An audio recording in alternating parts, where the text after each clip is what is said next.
한국교회는 지난 3년 동안 코로나로 인해서 심각한 타격을 입었습니다. 무엇보다도 예배에 심각한 지장을 초래했습니다. 예배를 드리고 싶어도 드리지 못하는, 소수의 인원만이 모여서 예배드리는 그런 때가 있었습니다. 사회적 거리두기가 해제되었지만 아직도 온전한 예배 회복을 이루지 못하고 있습니다. 작년 통계치를 보니까 어느 조사기관이 대형 교회는 코로나 이전의 대면 출석 수의 60%에 미치지 못한다라고 결과가 나온 것을 보았습니다. 또 코로나 확진자 수도 줄었다 늘기를 반복하면서 아직도 안심할 수 있는 상황은 아닙니다. 이런 상황 속에서 본교단 총회가 총회 주제를 복음의 사람 예배자로 살게 하소서라고 정한 것은 교단 속한 모든 교회들이 예배가 회복되어지고 건강한 교회로 거듭나기를 원하기 때문일 것입니다. 오늘 시편 본문은 하나님과 하나님의 백성의 관계를 제사로 언약한 관계로 말하면서 이 언약 관계에 있는 자들을 성도로 증거하고 있습니다. 그리고 시편 50편 23절은 감사로 제사하는 자가 하나님을 기쁘시게 한다라고 증거합니다. 감사로 제사를 드리는 자가 나를 영화롭게 하나니 그의 행위를 옳게 하는 자에게 내가 하나님의 구원을 보이리라. 구약의 제사는 예수 그리스도의 오심으로 신약의 예배로 대체됩니다. 그리고 예수님은 하나님께서 다음과 같이 예배하는 자를 찾으신다라고 말씀하십니다. 아버지께 참되게 예배하는 자들은 영과 진리로 예배할 때가 오나니 곧 이때라. 아버지께서는 자기에게 이렇게 예배하는 자들을 찾으시느니라. 그러므로 우리가 던져야 될 질문이 있습니다. 우리는 성도로서 하나님을 기쁘시게 하는 예배를 드리고 있습니까? 우리 교회는 하나님이 원하시는 영과 진리로 예배하고 있습니까? 그런데 하나님을 기쁘시게 하는 예배를 드리려면 먼저 우리가 복음의 사람이 되어야 됩니다. 우리가 복음의 사람이 될 때 하나님을 기쁘시게 하는 예배를 드릴 수가 있는 것입니다. 자, 그렇다면 질문은 복음의 사람이 어떤 사람입니까? 이것이 되겠지요. 복음의 사람은 복음을 바르게 깨닫고 누리고 복음을 전하는 사람입니다. 그렇다면 또 질문이 주어질 수 있습니다. 그렇다면 복음은 과연 무엇입니까? 복음은 문자적으로 복된 소식, 기쁜 소식이지요. 누가복음은 주의 천사가 밤에 들판에서 자기 양떼를 지키는 목자들에게 나타나 전한 소식을 이렇게 증거합니다. 보라, 내가 온 백성에게 미칠 큰 기쁨의 좋은 소식을 너희에게 전하노라. 오늘 다윗의 동네에 너희를 위하여 구주가 나셨으니 곧 그리스도 주시니라. 이 복음의 기쁜 소식은 그리스도 주와 연결되어 있습니다. 그래서 요한복음 3장 16절은 복음을 이렇게 증거합니다. 하나님이 세상을 이처럼 사랑하사 독생자를 주셨으니 이는 그를 믿는 자마다 멸망하지 않고 영생을 얻게 하려 하심이라. 온 세상 사람은 허물러 죄로 죽어 하나님의 저주 심판 아래 있습니다. 근데 이런 세상을 하나님이 사랑하셔서 독생자를 보내주셨습니다. 그 독생자를 율법 아래 거하게 하시고 택한 백성을 위하여 율법을 지켜 하나님의 의를 이루게 하셨습니다. 그리고 죄 없는 의로운 독생자를 십자가에서 세상 죄값을 담당하여 죽게 하셨습니다. 그리고 장사된 지 사흘 만에 부활시키셨습니다. 그러므로 회개하고 예수를 구주로 믿는 자는 멸망하지 않고 영생을 얻게 하십니다. 이것이 복음입니다. 그러므로 복음은 예수 그리스도의 복음입니다. 복음은 삼위일체 하나님의 복음입니다. 복음은 하나님 나라의 복음입니다. 또 복음은 온 세상에 풍성한 생명을 향한 복음입니다. 복음의 사람은 이러한 복음의 진리를 깨닫고 누리는 사람입니다. 그러므로 복음의 사람은 자신이 그리스도 안에 있음을 믿습니다. 하나님의 정죄의 심판을 받지 아니함을 믿습니다. 왜? 십자가에서 예수님이 나의 죄값을 다 담당하여 주셨음을 알기 때문이지요. 또한 복음의 사람은 자신이 하나님이 사랑하시는 아들과 딸임을 확신합니다. 그래서 세상에서 어떤 어려운 일을 만나도 낙심 절망하지 않고 나를 사랑하신 하나님을 의지하여 담대히 나아갈 수가 있습니다. 또한 복음의 사람은 자신 안에 성령님이 내주하시고 자신을 의의 길로 인도하심을 압니다. 그래서 성령의 인도하심을 따라 살아가는 것이 진리와 생명에 이르는 길임을 확신하는 것입니다. 그러므로 복음의 사람은 예수 그리스도의 복음을 통해 새롭게 된 사람입니다. 복음의 사람은 삼위일체 하나님을 찬양하고 예배하는 사람입니다. 또 복음의 사람은 하나님 나라의 정의, 생명, 평화를 증거하는 사람입니다. 복음의 사람은 고통받는 피조 세계의 아픔에 공감하면서 하나님의 위로를 선포하는 사람입니다. 복음의 사람은 복음의 사람답게 살아야 합니다. 복음의 사람답게 사는 것 중에 가장 중요한 것은 복음을 깨닫고 누리고 있다면 그 복음을 허락하신 하나님을 기쁘시게 하는 예배자로 살아야 하는 것입니다. 그래서 올해 교회 표어는 총회 주제를 따라서 복음의 사람, 예배자로 살게 하소서입니다. 복음의 사람이 되어서 하나님을 기쁘시게 하는 예배자로 살아갈 때 우리는 하나님의 풍성한 은혜와 복을 경험하게 될 것입니다. 우리 교회는 하나님이 임재하시는 생명이 풍성한 교회로 성장하게 될 것입니다. 그러면 우리가 복음의 사람으로 하나님을 기쁘시게 하는 예배자로 어떻게 살아갈 수 있겠습니까? 주님은 본문을 통해 다음과 같이 하나님께 예배하라 말씀하십니다. 먼저 주님은 최선을 다해 예배하라 말씀하십니다. 하나님께서 시내산에서 이스라엘 자손과 언약을 맺으셨죠. 그래서 자신의 거룩한 백성으로 삼으셨습니다. 그런데 하나님이 이후에 이 제사를 통해서 그 언약을 확인하시고 갱신해 가셨습니다. 하나님의 택감을 받아 거룩한 백성이 된 이스라엘 자손은 하나님께 최선을 다해서 예배해야 됩니다. 왜냐하면 자신들을 택하여 부르신 하나님을 이 제사를 통해서 기쁘시게 할 수 있기 때문입니다. 시편 기자는 최선을 다해 제사 드리는 것 관련하여 이렇게 증거합니다. 감사로 하나님께 제사를 드리며 지존하신 이에게 내 서원을 갚으며 환난 날에 나를 부르라. 내가 너를 건지리니 네가 나를 영화롭게 하리로다. 여기서 핵심은 하나님의 은혜와 사랑을 깨닫고 감사하는 것입니다. 그 감사의 마음을 가지고 제사를 드릴 때 최선을 다한 하나님을 기쁘시게 하는 제사를 드릴 수 있는 것입니다.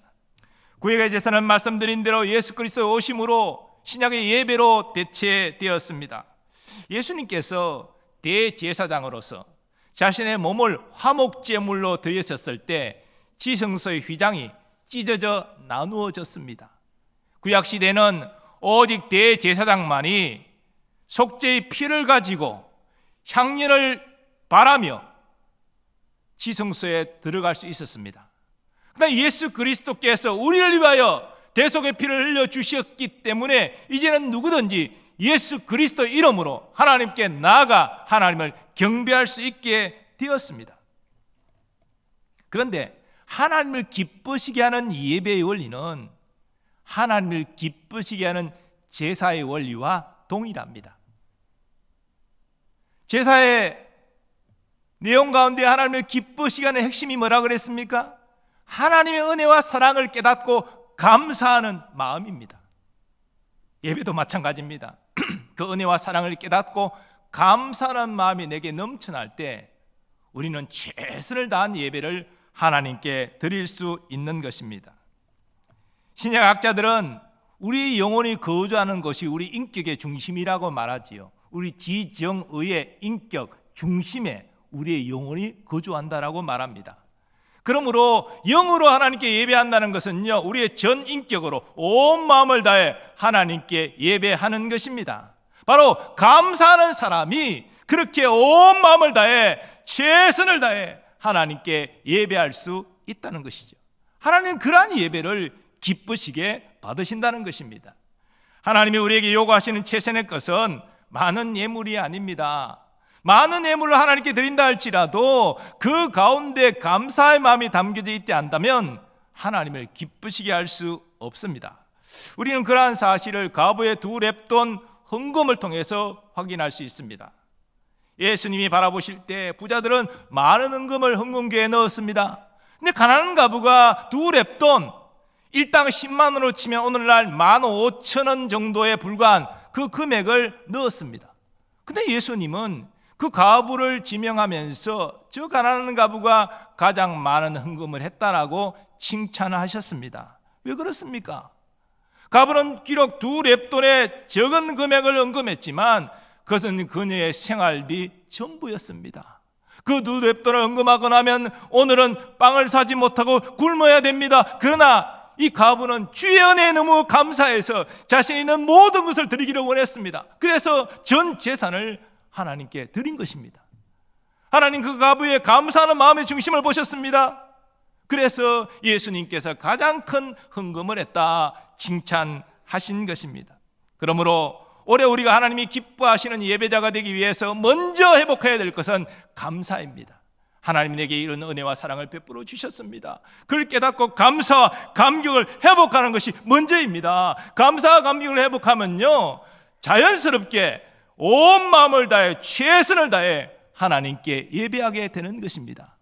그런 예배를 하나님이 기쁘게 받으시고 은혜와 복을 베풀어 주시는 것이지요.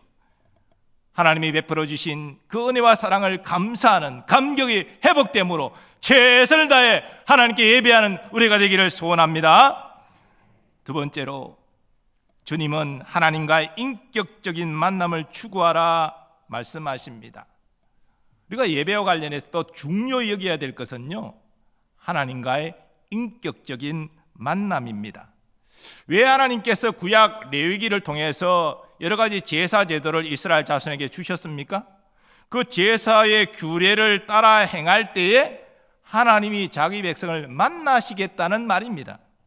레위기를 보면 제사장 위임식과 관련해서 아론이 하나님의 명령대로 속죄제, 번제, 화목제를 드리고 단에서 내려와 이스라엘 자손을 축복할 때 여호와의 영광이 이렇게 나타났습니다.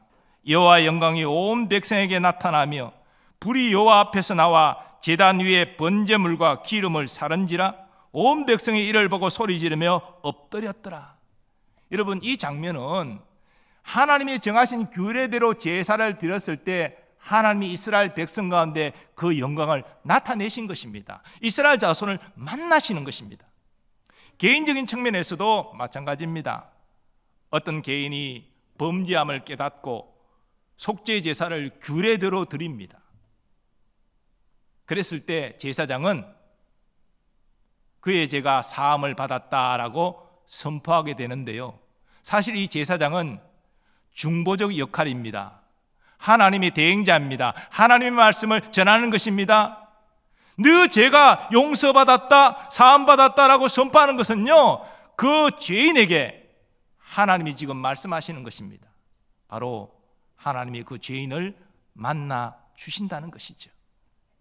신약시대 하나님의 예배를 통해서 하나님의 백성을 만나십니다. 예수님께서 아버지는 영과 진리로 예배하는 데를 찾으신다라고 말씀하셨죠. 이 말씀이 무슨 뜻입니까? 영과 진리로 예배하는 자를 하나님이 만나신다라는 말씀입니다. 그래서 우리가 하나님을 인격적으로 만나려면요, 영과 진리로 예배해야 됩니다. 온 마음을 다해 성령의 감동으로 예배하고 진리 안에서 진리를 사모하고 진리의 말씀을 따라 예배할 때 하나님이 우리를 만나 주시는 것이지요. 자, 그런데 예배 중에 하나님이 우리를 만나시는 포인트는 주로 하나님의 말씀을 통해서 만나십니다. 하나님께 설교자를 통하여서 말씀하실 때 그 말씀이 내 심령에 다가옵니다. 내 심령에 새겨집니다. 그래서 염려 근심이 사라지고 평안이 옵니다.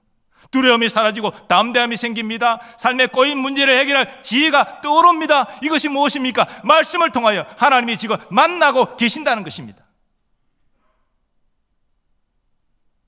우리는 예배 중에 은혜 받았다라고 그렇게 생각하고 말을 할 때가 있는데요, 그 은혜 받았다는 말의 포인트는 하나님을 만났다라는 사실은 의미입니다.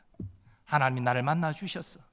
나는 말씀을 통해 위로받았어. 나는 찬양 중에 그 찬양의 내용을 통해서 나는 위로받았어. 그 하나님 만나 주시는 포인트입니다. 만나 주셨기 때문에 은혜를 받은 것이지요. 문제를 해결하고 담대히 나아갈 수가 있는 것이지요. 그런데 예수님은 이 예배와 관련해서 하나님과의 만남과 관련해 아주 중요한 말씀을 이렇게 하셨습니다. 두세 사람이 내 이름으로 모인 곳에는 나도 그들 중에 있느니라. 이 말씀은 여러 가지로 해석이 가능하지만 저는 이 공동체적 예배와 하나님의 임재에 대해서 말씀을 드리고 싶습니다. 우리는 개인적으로 예배할 때 하나님 만날 수 있습니다. 개인적으로 찬양하고 기도하고 말씀을 상고하고 하나님이 우리에게 만날 수 있습니다. 그러나 예수님께서 두세 사람, 다시 말해서 하나님의 백성이 함께 모여 하나님께 예배할 때 그들 중에 내가 있느니라. 이 공동체적 예배 가운데 만나 주시겠다라고 약속하는 이 포인트를 우리가 깊이 생각해야 됩니다. 제가 왜 이 말씀을 드리냐면 이 코로나 이후에 온라인 예배가 새롭게 도입이 되고 보편화되었지요. 대형 교회일수록 온라인 예배가 잘 준비되어 사람들에게 서비스됩니다. 그래서 우리 교회도 지금 대면 예배 출석 외에 온라인 예배 드리는 분들이 코로나 이전과 비교하면 약 30% 정도 됩니다. 이런 현상, 대형 교회일수록 40%까지 더 이상까지 나가는 경향이 있는데 왜 그렇느냐? 한국교회 예배의 중심이 설교로 치우친 측면 때문에 그렇다는 것입니다. 예배는 설교가 중심이다. 물론 설교가 중요하죠. 하지만 설교가 전부가 아닌데 설교만 듣겠다라는 의미로 온라인 예배로 오히려 더 집중이 된다, 설교가 잘 들린다, 이런 말들을 하고 있는 것입니다. 여러분, 그러나 설교의 핵심은 최선을 다하여 하나님께 예배의 핵심은 최선을 다하여 하나님께 예배하는 것이고 또 하나님과 인격적인 만남에 있다는 사실을 기억하시기 바랍니다. 여러분, 먼 거리지만 교회로 와서 예배하는 것과 집에서 예배하는 것, 어떤 것이 최선을 다한 예배입니까? 그리고 저도 온라인 예배를 경험해 봤습니다만은 어떤 예배가 더 하나님을 인격적으로 만나는 예배가 됩니까? 여러분, 그것은 말하지 않아도 이렇게 교회로 와서 함께 모여서 예배할 때에 더 하나님을 인격적으로 만나기가 좋지 않습니까? 그러므로 저는 예수님의 말씀에 따라서 올해는 몸이 불편하시거나 부득이한 사정이 아니라면 이제는 다 교회로 오셔서 함께 공동체적으로 하나님께 예배하기를 원합니다. 우리가 한 마음을 모아서 찬양하고 말씀을 받고 결단하여 기도하고 이렇게 할 때에 하나님이 우리 가운데 우리를 강력하게 만나 주시는 것입니다. 개인적으로도 하나님이 우리를 만나 주시지만 공동체적으로 함께 한 마음이 되어 하나님의 예배하는 것이 더 하나님의 인격적으로 만날 확률이 높다는 것이지요. 그러므로 올해는 대면 예배가 더 많은 교우들이 오셔서 함께 예배하고 여기에서 하나님이 인격적으로 만나는 그러한 하나님을 기쁘시게 하는 예배를 드릴 수 있기를 간절히 소원합니다. 세 번째로 하나님을 기쁘시게 하는 예배와 관련하여 주님은 삶의 예배자가 되라 말씀하십니다. 복음의 사람으로 사는 것, 그리고 복음의 사람으로 예배자로 서는 것은 예배당 안에만 제한받지 않습니다. 우리의 삶의 모든 자리에서 하나님을 기쁘시게 하는 예배자가 될 수가 있습니다. 왜냐하면 복음의 능력은 예배당 안에 제한받지 않기 때문이죠. 오늘 본문의 사도 바울은 이러한 삶의 예배를 영적 예배로 증거합니다.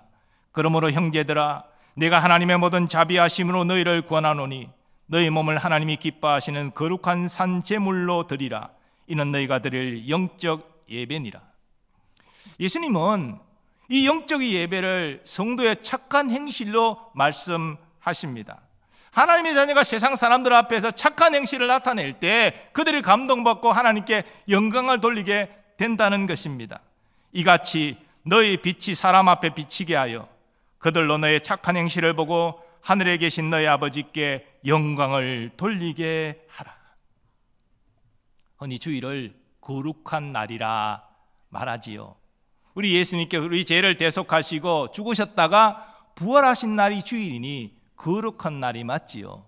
그래서 우리는 이렇게 공예배로 하나님께 영광을 돌리고 있는 것입니다. 그러나 여러분, 주일만이 거룩한 날이 아닙니다.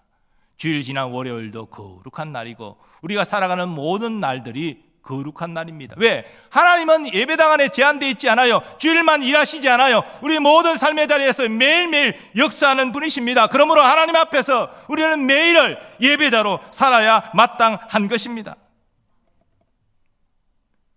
그것이 성도의 착한 행실로 나타나는 것이고 이것이 하나님이 기쁘시게 하는 영적 예배가 되는 것입니다. 여러분, 우리가 착한 행실을 사람들에게 나타내고 사람들을 섬기면 사람들은 우리를 주목할 것입니다.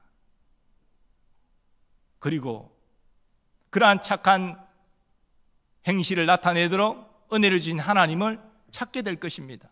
오늘날 한국교회 전도가 어렵다는 이유는 어쩌면 우리의 신앙이 기복신앙으로 변질되고 나만 복받겠다 이기적인 신앙으로 변질되기 때문은 아닙니까? 우리가 성경에 말하는 대로 정말 착한 행실을 나타내고 정말 섬기고 베풀고 나누고 축복하는 삶을 살아간다면 과연 세상이 우리를 미워할까요? 우리의 복음을 외면할까요? 관심을 가지고 다가오지 않겠습니까? 이처럼 영적 예배자로 살아가는 것은 복음을 전하는 일과 연결되어 있습니다. 주님께서는 우리에게 삶의 예배자가 되라, 영적 예배자가 되라, 너의 삶의 현장에서 나를 예배하라 말씀하고 계십니다. 예배와 관련하여 이런 찬양의 가사가 있습니다. 주님이 찾으시는 그 한 사람, 그 예배자, 내가 그 사람 되길 간절히 주께 예배하네.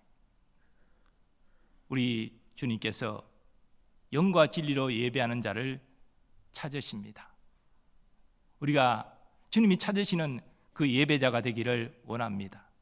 이를 위해서 복음을 바르게 깨닫고 그저 주시는 은혜의 구원을 감사하며 감격하며 누리는 여러분 되시기를 바랍니다. 그리고 무엇보다도 은혜에 대한 감사와 감격을 회복하는 여러분 되시기 바랍니다. 그 감격이 회복되면 최선을 다한 예배자가 될 수밖에 없습니다. 그리고 최선을 다해 예배드릴 때 우리는 하나님을 인격적으로 만나게 되는 것이고 주님이 주신 그 기쁨과 성령의 충만함으로 우리는 모든 삶의 자리에서 착한 행실로 하나님께 예배하는 영적 예배자로 살아갈 수 있는 것입니다. 그때 우리는 주님의 크신 은혜와 사랑을 다시 한번 경험하고 주님과 동행하는 복된 성도로 살아가게 될 것입니다. 올 한 해 우리 교우들에게 이런 감사와 기쁨이 충만하기를 예수님의 이름으로 축원합니다.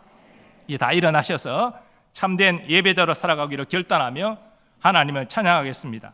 주를 위한 이곳에 예배하는 자들 중에 주님이 찾는 이가 없지만 내가 그 주님이 찾으시는 그 한 사람의 예배자가 되게 해달라고 우리 찬양하겠습니다.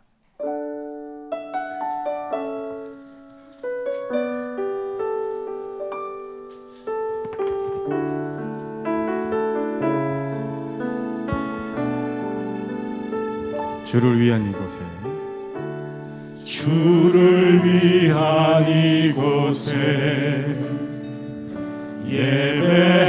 예배하는 자들 중에 그가 찾는 이 없어 주님께서 슬퍼하시네.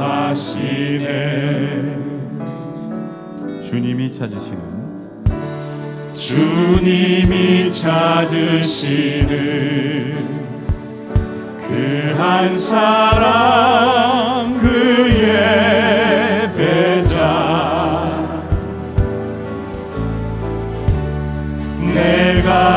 사람 되기 간절히 주께 예배하네. 주 은혜로 이곳에 서 있는 주 임재에 엎드려 절하네. 그 어느 것도 난 필요 없네. 주님만 경배해. 주 은혜로 이곳에 서 있네. 주 임재에 엎드려 절하네. 그 어느 것도 난 필요 없네. 주님만 경배해. 주를 위한 이곳에 주를 위한 이곳에 예배하는 자들 중에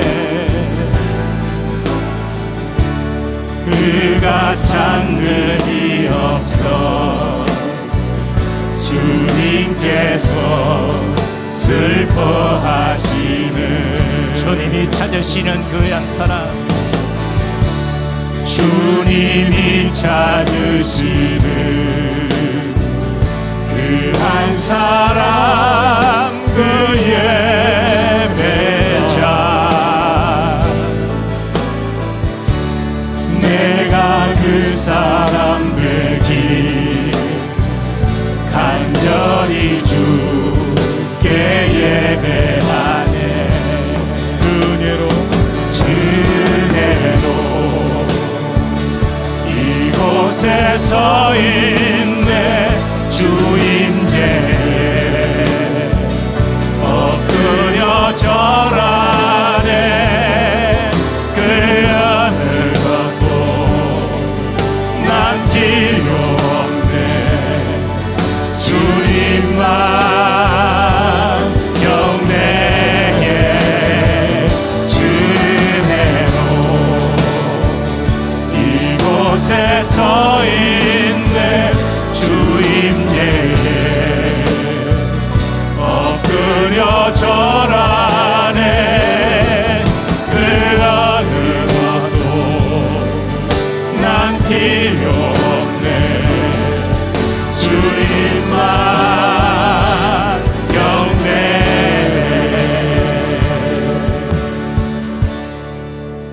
우리 이 시간 합심하여 기도하겠습니다. 복음을 깨닫고 누리는 복음의 사람이 되게 하여 주옵소서. 이를 통해서 하나님이 찾으시는, 하나님을 기쁘시게 하는 예배자가 되게 해달라고 이 시간 주여 한번 외치고 합심하여 기도하겠습니다. 주여! 아버지 하나님, 이곳에 주님께서 향한 우리의 복음을 우리에게 주셨습니다. 건물을 가지러 죽어있는 소망 없는 우리를 위하여 독생자를 보내주셨습니다. 그를 십자가에 매달아 저주광에 죽게 하시고 우리의 구원의 문을 열어주시고 우리에게 의의 영과 믿음의 영을 다하여 주시고 예수님의 구원받게 하여 주심을 감사합니다. 우리 아버지의 복음을 바르게 알고 우리는 우리가 되기를 원합니다. 은혜와 사랑에 대한 감사감격을 회복하는 우리가 되기를 원합니다. 오 주여 감사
하나님 아버지, 올 한해 그리스도의 복음을 깨닫고 누리는 우리가 되게 하여 주옵소서. 그리스도 안에 구원을 확신하고 천국의 소망을 품는 우리 모두 되게 하여 주옵시고, 이제 은혜와 사랑에 대한 감사 감격을 회복함으로 최선을 다한 예배자가 되게 하여 주옵시고, 예고반대 주님을 인격적으로 만나고 회복되어 이 땅에서 그리스도의 착한 행실을 통하여 하나님의 예배하는 영적 예배자로 살아가게 하여 주옵소서. 이 시간 간구와 묶이는 육신의 질고 가운데 투병하는 교우들을 기억하여 주시고, 예수의 이름과 성령의 능력으로 치유하여 주옵시고 회복되게 하여 주옵소서. 삶에 묶인 모든 문제들 주의 은혜와 성령의 능력으로 풀어지는 은혜가 있게 하여 주옵소서. 우리 가정에 건강 주시고 화목함을 더하여 주시기를 간절히 소원합니다. 또한 간구하옵는 것은 먼 나라에서 유학 중인 우리의 자녀들, 외롭고 힘든 유학생활도 주님 지켜주시고 학업을 잘 감당하고 미래 하나님께 쓰임받는 존귀한 인생으로 세워지게 하여 주옵소서.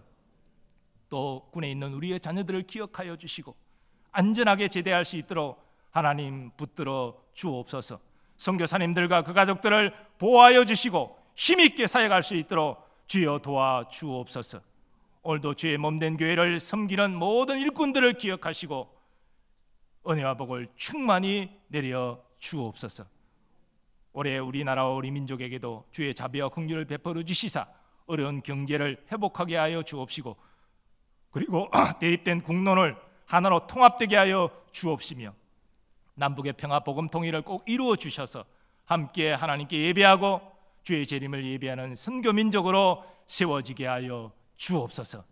이제는 우리 주 예수 그리스도의 은혜와 하나님 아버지의 무한하신 사랑하심과 성령님의 역사하심과 교통하심이 복음의 사람이 되어 하나님을 기쁘시게 하는 예배자로 살아가기를 소원하고 결단하는 모든 주의 백성들의 삶의 범사 위에 이제로부터 영원까지 함께 하시기를 축원하옵나이다. 아멘.